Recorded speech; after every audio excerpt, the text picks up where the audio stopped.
નમસ્કાર, આપ જોઈ રહ્યા છો ICP 24 ન્યૂઝ. જોઈએ આજના સમાચાર.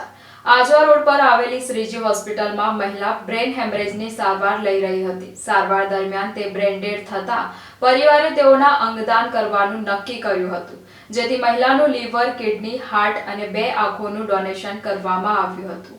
આ અંગો સુરત અને અમદાવાદ જરૂરિયાતમંદ દર્દીઓને મળશે. આ માટે પોલીસ દ્વારા ગ્રીન કોરિડોર પણ બનાવવામાં આવશે. વડોદરા શહેરના વાઘોડિયા રોડ ચીમનભાઈ પાર્કમાં રહેતા 48 વર્ષીય દર્શનાબેન શાહ બ્રેન્ડેડ થતા પરિવારે તેમનું અંગોનું દાન કરી અન્યના જીવનને ધબકતા રાખવાનો માનવીય અભિગમ અપનાવ્યો હતો. આ માટે વડોદરા શહેર ભાજપ પ્રમુખ ડોક્ટર વિજય શાહ અને ડોક્ટર મિતેશ સુતરિયા સાથે સંકલન કરી મહત્વપૂર્ણ યોગદાન આપ્યું હતું, જેને લઈ બ્રેન્ડેડ દર્શનાબેન શાહના 5 થી 6 અંગો ગ્રીન કોરિડોર કરી વડોદરા, અમદાવાદ તેમજ સુરત લઈ જવામાં આવ્યા છે.